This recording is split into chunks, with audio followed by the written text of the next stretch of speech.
India के 10 सबसे खतरनाक गैंगस्टर जो कम उम्र में ही बन गए थे दहशत का दूसरा नाम। भारत में अपराध की दुनिया में कई नाम उभरे जिन्होंने बेहद कम उम्र में ही अपनी दहशत फैला दी। ये वे लोग थे जिनके नाम से शहरों में सनसनी मच जाती थी और पुलिस भी सतर्क हो जाती थी। कुछ पुलिस से लुका छिपी खेलते रहे तो कुछ का अंत बेहद दर्दनाक हुआ। आज हम आपको उन्हीं 10 गैंगस्टर्स की कहानियां सुनाने जा रहे हैं जिन्होंने अपराध की दुनिया में तूफान मचा दिया। नंबर 10, अमन साहू, झारखंड का बेताज बादशाह। झारखंड का नाम लेते ही अगर किसी गैंगस्टर का नाम सबसे पहले सामने आता है तो वह है अमन साहू। बेहद कम उम्र में ही यह अपराध की दुनिया में उतर आया था और फिर कभी पीछे मुड़कर नहीं देखा। चोरी, डकैती, मनी लॉन्ड्रिंग, मर्डर, इसके लिए ये सब आम बात थी। लेकिन इसका असली खौफ तब सामने आया जब ये पता चला कि अगर इसका कोई साथी इसे धोखा देता तो यह उसे बेरहमी से तड़पा तड़पा कर मार डालता। इसकी सजा बेहद दर्दनाक होती थी, धीरे धीरे चाकू से गोद गोद कर मौत के घाट उतारना।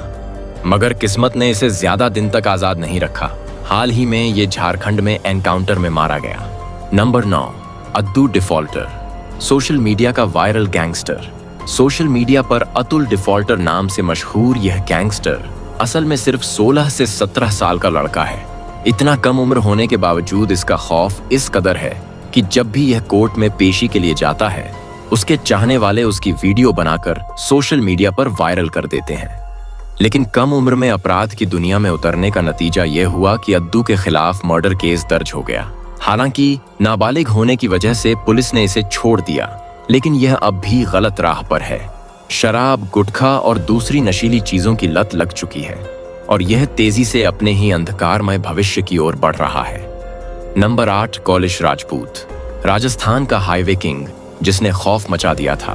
राजस्थान के अपराध जगत में अगर किसी का नाम सबसे ज्यादा दहशत से लिया जाता था तो वो था कॉलिश राजपूत। यह कोई साधारण गैंगस्टर नहीं था, बल्कि इसके बारूद गैंग ने पूरे हाईवे को अपने कब्जे में ले रखा था। यह गैंग रात के अंधेरे में हाईवे पर गाड़ियां रोककर डकैती डालता था। सिर्फ लूट ही नहीं, अगर कोई विरोध करता तो वो जिंदा नहीं बचता था। इसके खिलाफ पुलिस ने कई ऑपरेशन चलाए, लेकिन इसका गिरोह किसी न किसी तरह बचकर निकल जाता था। कहा जाता है कि इसका नेटवर्क इतना मजबूत था कि पुलिस के हर मूव की खबर इसे पहले ही लग जाती थी। लेकिन अपराध की दुनिया में हर किसी का एक दिन अंत जरूर होता है। कॉलिश राजपूत के साथ भी यही हुआ। इसके ही किसी करीबी ने इसके दुश्मनों से हाथ मिला लिया और एक दिन इसका बेरहमी से कत्ल कर दिया गया। गोली और चाकू से गोदकर इसकी हत्या कर दी गई। आज भले ही ये जिंदा ना हो, लेकिन इसकी कहानी अपराध की दुनिया में मिसाल बन चुकी है। नंबर 7, छोटू चौबे, जबलपुर का गैंगस्टर जिससे पुलिस भी डरती थी। छोटू चौबे का नाम लेते ही जबलपुर के लोग आज भी कांप उठते हैं। छोटू चौबे सिर्फ एक अपराधी नहीं था, बल्कि उसने जबलपुर में अपना एक अलग साम्राज्य बना लिया था। मर्डर, लूट, डकैती और रंगदारी जैसी वारदातें इसके लिए आम थीं। लेकिन इसका असली खौफ तब देखने को मिला जब लोगों को पता चला कि यहाँ तक कि पुलिस भी इसे पकड़ने से डरती थी। छोटू चौबे का गैंग सिर्फ जबलपुर ही नहीं, बल्कि मध्य प्रदेश के कई इलाकों में अपना राज चला रहा था। इसके पास कई शार्प शूटर और खूंखार अपराधी थे। जब यह शहर में निकलता तो छोटे मोटे गुंडे तक इसे सलाम ठोकते थे। लेकिन अपराध की दुनिया में कोई हमेशा राज नहीं कर सकता। कुछ महीनों पहले जबलपुर पुलिस ने इसे गिरफ्तार कर लिया। हालांकि कहा जाता है कि अब भी यह जेल में बैठकर अपने गैंग को कंट्रोल करता है। नंबर 6, सलमान लाला, इंदौर का डॉन जो अब भी पुलिस के लिए सिरदर्द बना हुआ है। इंदौर में अगर कोई नाम सबसे खतरनाक गैंगस्टर्स की लिस्ट में आता है तो वो है सलमान लाला। यह कोई आम अपराधी नहीं था। इसके ऊपर 33 से भी ज्यादा केस दर्ज हैं। इसका काम सिर्फ रंगदारी और मर्डर करना नहीं था, बल्कि यह जमीनों पर कब्जा करता था और लोगों को धमकाकर उनसे पैसा वसूलता था।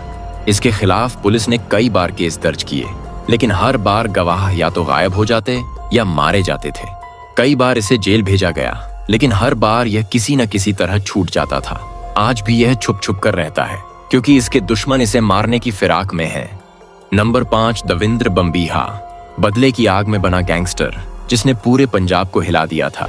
दविंद्र बम्बीहा कभी एक सीधा साधा लड़का था, लेकिन जब इसे गलत इल्जाम में फंसाया गया तो इसने बदला लेने की ठानी। इसका मकसद था जिसने भी इसे परेशान किया उन्हें खत्म करना। देखते ही देखते इसने अपना खुद का बम्बीहा गैंग बना लिया। यह गैंग इतना खतरनाक था कि इसके शूटर कभी खाली हाथ वापस नहीं आते थे। 2016 में पंजाब पुलिस ने इसका एनकाउंटर कर दिया। लेकिन आज भी इसके नाम पर कई गैंग चलते हैं। नंबर 4, सूका कालवा, पंजाब का गैंगस्टर जो खुद ही अपने जाल में फंस गया। सूका कालवा एक ऐसा नाम था जिसे पंजाब के युवा अपना रोल मॉडल मानने लगे थे। लेकिन यह कोई हीरो नहीं था, यह मर्डर, लूट और नशे की तस्करी में शामिल था। इसके खिलाफ कई केस दर्ज थे, लेकिन गवाह देने से पहले ही या तो गायब हो जाते या मारे जाते। कई बार पुलिस ने इसे पकड़ने की कोशिश की, लेकिन हर बार यह बचकर निकल जाता था। लेकिन अंत में इसके ही दोस्तों ने इसे मार डाला। नंबर 3, नीरज भवाना, दिल्ली का दाऊद, जिसने पूरी राजधानी में डर का माहौल बना दिया। नीरज भवाना को दिल्ली का दाऊद कहा जाता है। इसका काम बड़े व्यापारियों से रंगदारी वसूलना था। अगर कोई पैसा नहीं देता तो उसे मौत के घाट उतार दिया जाता। इसके एक फोन कॉल पर करोड़ों रुपए की वसूली होती थी। नीरज भवाना ने कई हत्याएं की, कई बार जेल गया, लेकिन हर बार भाग निकला। आज भी यह जिंदा है, लेकिन तिहाड़ जेल में बंद है। इसके खिलाफ 100 से ज्यादा केस दर्ज हैं। नंबर 2, दुर्लभ कश्यप, काला गमछा और लाल टीका, जिसने उज्जैन को हिला दिया था। दुर्लभ कश्यप का नाम लेते ही उज्जैन के लोग आज भी कांप जाते हैं। इसका स्टाइल अलग था, माथे पर लाल टीका, आंखों में काजल और कंधे पर काला गमछा। ये सिर्फ पैसे के लिए मर्डर करता था। इसके गैंग में 100 से ज्यादा बदमाश शामिल थे, लेकिन 2020 में इसके ही दुश्मनों ने इसे बेरहमी से खत्म कर दिया। नंबर 1, लॉरेंस बिश्नोई, इंडिया का मोस्ट वांटेड गैंगस्टर, जिसने पूरे सिस्टम को हिला दिया। कैसे एक सीधा साधा लड़का बन गया इंडिया का सबसे खतरनाक गैंगस्टर। लॉरेंस बिश्नोई अब सिर्फ इंडिया में ही नहीं, बल्कि इंटरनेशनल लेवल पर भी मोस्ट वांटेड है। इसके नाम कई मर्डर, किडनैपिंग और रंगदारी के केस दर्ज हैं। आज यह जेल में है, लेकिन इसके गैंग अभी भी एक्टिव हैं।